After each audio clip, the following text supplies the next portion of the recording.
প্রিয় দর্শক, আসসালামু আলাইকুম। প্রিয় দর্শক, জীবন গল্পে আপনাদেরকে স্বাগতম জানিয়ে শুরু করছি নতুন একটি প্রতিবেদন।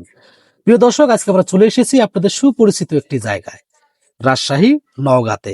আজকে জানার চেষ্টা করব আমাদেরকে ফোন করার উদ্দেশ্য কি। তার একটা কথা আপনাদেরকে বলে রাখি, আমরা মূলত হচ্ছে জনকল্যাণমূলক কাজগুলো করে থাকি। সমাজে অবহেলিত যে পরিবারের মেয়েগুলো আছে, টাকা পয়সার অভাবে যাদের বিয়ে শাদী হচ্ছে না, তাদেরকে নিয়ে মূলত আমাদের কার্যক্রম।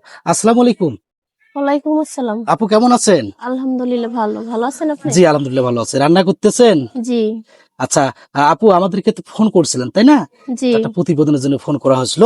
তো আমরা তার কারণে চলে আসলাম আজকে আপনাদের বাসার মধ্যে। তো একটু হুম। বলবেন কি ফোন করার উদ্দেশ্য কি? আসলে আপনাদের ডাকা হয়েছে, আমরা অসহায় মানুষ। আর আমি, আমার মা চাকরি করে বাসা বাড়িতে, বাবা নাই, মারা গেছে অনেক আগে। তাই দেশ গ্রামে যৌতুক দিয়ে বিয়ে হয়, এজন্য মায়ের দিতে পারতাছে না বিয়া। তাই আপনাদেরকে আনা হয়েছে যে যদি কোনো ভালো ছেলে পান, খোঁজ খবর রাখে আমার এই বিয়া করার জন্য, এজন্য আপনাদের আনা হলো। আপু, আমাদের প্রতিবেদন দেখেন? যৌতুক ছাড়া তো অনেকগুলো আমরা বিয়ে শাদী দিয়ে থাকি, প্রতিবেদন তো দেখা হয় তাই না? হ্যাঁ, দেখা হয় মাঝে মধ্যে, অন্য মানুষের মোবাইল দিয়ে দেখি আমরা। আচ্ছা আচ্ছা, যার কারণে ফোন করছিলেন তাই তো? জি। তো ফোন করছিলেন, খুব ভালো কাজ করছেন। আপনি তো দেখতে শুনতে মাশাআল্লাহ অনেক চমৎকার, কিন্তু আপনার কথা বলার যে বচন ভঙ্গি সম্পূর্ণ কিন্তু ভিন্ন রকম। জি। আপু, ফ্যামিলিতে কে কে আছে? আমার ফ্যামিলিতে শুধু মা আছে, বাবা নাই, আমি একাই। আপনার নাম কি? সোনিয়া। বয়স কত আপনার? বয়স 21। 21 বছর বয়স। জি। আপনার নাম হচ্ছে ছড়িয়া আক্তার, বয়স হচ্ছে 21 বছর বয়স, হ্যাঁ। তাই তো? হ্যাঁ। তো আপু, পূর্বে কি বিয়ে শাদী হয়েছিল আপনার? না।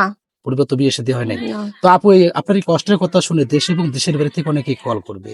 হুম। তো আপনার যে দায়িত্ব নেবে, তার বয়স কেমন হতে হবে, সে দেখতে কেমন হতে হবে? তার বয়স 40-50 হলেও সমস্যা নেই। আসলে আমার দরকার একটা ভালো মনের মানুষ, যে আমাকে বুঝবে, ভালো রাখবে। আপু, তার ঘরে বউ বাচ্চা সকলেই আছে, আপনার দায়িত্ব নেবে, আপনি রাজি আছেন? হ্যাঁ, আমি রাজি আছি। সতীনের ঘরে তো সংসার করতে প্রবলেম নাই। না, সতীনে যদি ভালোভাবে মানায় নিতে পারে আমিও নিব। কোনো ভাই আছে যে ঘরের মধ্যে বউ আছে অথচ সন্তান নাই। আবার কিছু কিছু ভাই আছে যে বউ চলে গেছে বা মারা গেছে বা ছেলে চলে গেছে, সন্তান আছে, তার সন্তানের দায়িত্ব নিতে পারবেন? হ্যাঁ, আমার সন্তানের মনে করে আমি দায়িত্ব নেব তাদের। আপু, আপনার সাথে যোগাযোগ করবে কিভাবে?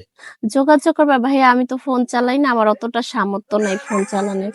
এখন যে আমার সাথে যোগাযোগ করবে, তাই যদি আমার ফোন কিনা দেওয়ার ব্যবস্থা করে তাহলে আমি কথা বলতে পারবো তার সাথে।